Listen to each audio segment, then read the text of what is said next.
तुम तो वही हो ना बस वाले। उसने कहा, रोहन तो आपको मैं याद हूँ। लड़की, तुम लड़कों को ना बस मौका चाहिए। लड़की, देखी नहीं कि शुरू हो जाते हो। रोहन, नहीं वो मैं ऐसा नहीं हूँ, आप गलत समझ रही है। लड़की, कुछ गलत नहीं समझ रही हूँ। रोहन, आपका नाम। ओए, तू इधर क्या खड़ी है? चल वरना शामत आ जाएगी हम दोनों की। बोलते हुए उसकी सहेली उसका हाथ पकड़ कर ले गई।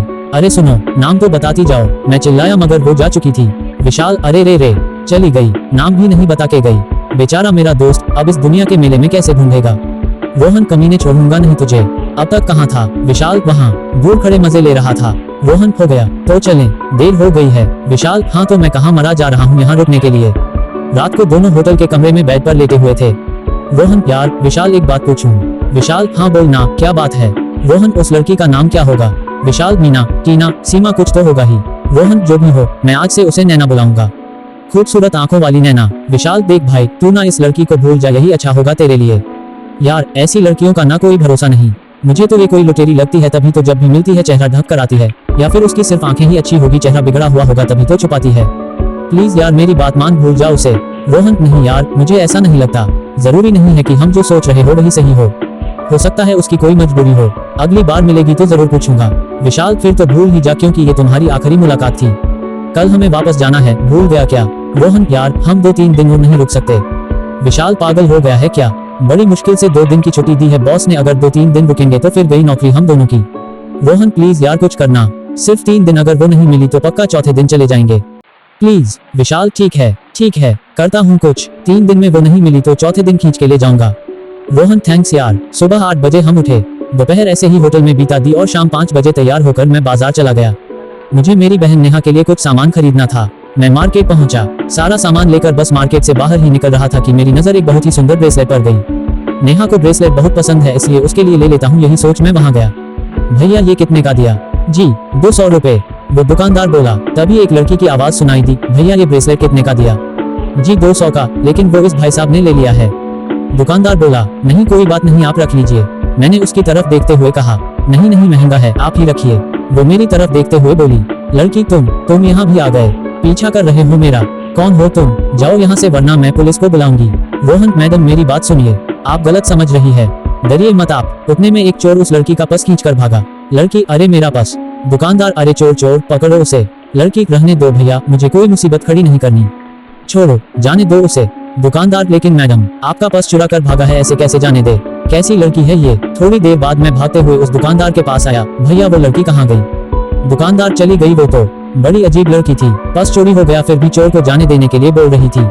मैं इधर उधर उसे ढूंढने लगा, वो रही। अरे सुनो, मुझे देखकर वो और तेज भागने लगी। सुनो, तुम्हारा पर्स मिल गया। ये सुन वो रुकी और मैं भागते हुए उसके पास गया, कितनी मेहनत करके उस चोर को पकड़ा। ये लो तुम्हारा पर्स। और हाँ, मैं उस टाइप का लड़का बिल्कुल भी नहीं हूँ जैसा तुम समझ रही हो।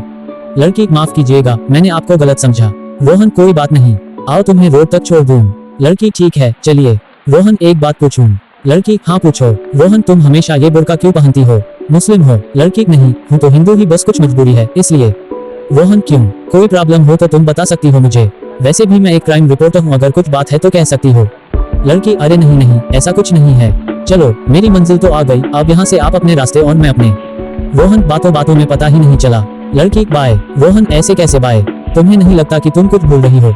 लड़की, क्या? रोहन, अरे कमाल हो यार, इतनी मेहनत करके उस चोर को पकड़वा कर ये पर्स लौटाया है मैंने, एक छोटा सा थैंक्स तो बनता है। लड़की, ओह थैंक्स मेरा पर्स लौटाने के लिए, और सॉरी मेरी वजह से तुम्हें परेशानी हुई उसके लिए। रोहन, अरे क्या तुम भी? इसमें परेशानी क्या? लड़की, तुम्हारा नाम? रोहन श्रीवास्तव, और तुम्हारा? लड़की, मेरा नाम। उतने में एक ऑटो वाला आकर रुका और पूछा, कहाँ जाना है मैडम? चलो मैं चलती हूँ, बाय। इतना कहकर वो ऑटो में चली गई। मैं ऊपर आसमान में देखकर बोला, अरे क्या परेशानी है आपको मुझसे?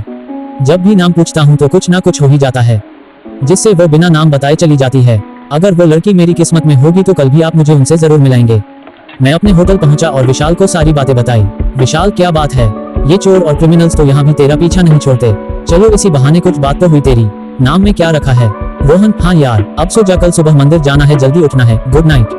विशाल, गुड नाइट। सुबह मैं और विशाल मंदिर में दर्शन करके नीचे आए। तू यही इंतजार कर, मैं अभी आया, मैंने विशाल से कहा। मैं वहाँ से कुछ दूर कबूतरों को दाना खिलाने चला गया, तभी वहाँ मैंने उस लड़की को देखा जो बड़े प्यार से कबूतरों को दाना दे रही थी। ऐसे मत देखो, मैं कभी कभी यहाँ आती हूँ, बहुत अच्छा लगता है यहाँ। उसने कहा, रोहन, लगता है किस्मत हमें बार बार मिला रही है, कुछ तो है। ऐसा नहीं लगता तुम्हें? लड़की, नहीं तो, मुझे तो ऐसा कुछ नहीं लगता।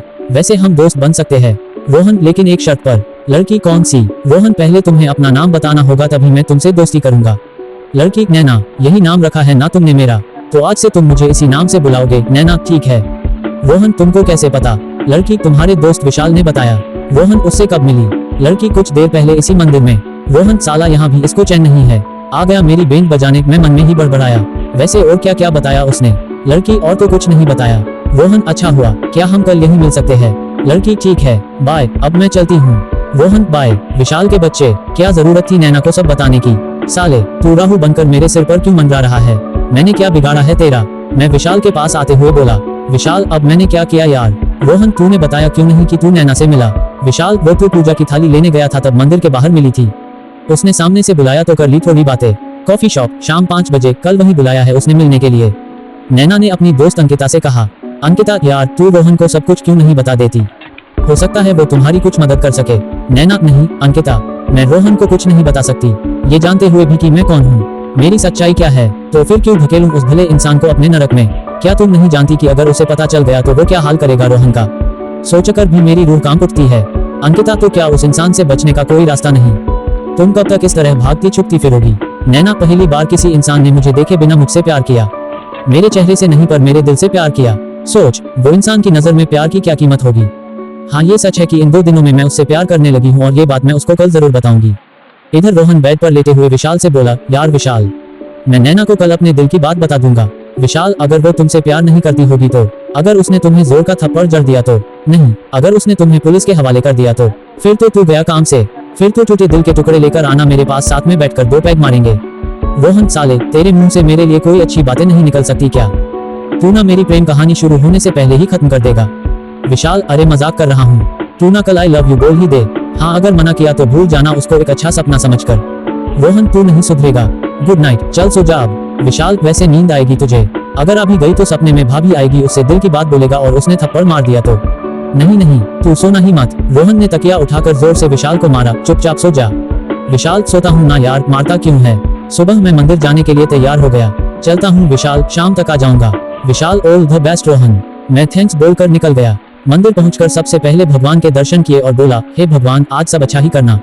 जय भोलेनाथ। वहां से मैं वहां गया जहां मिलने का तय किया था। आज भी नैना बड़े प्यार से कबूतरों को दाना दे रही थी। मैं भी उसके पास जाकर कबूतरों को दाना खिलाने लगा।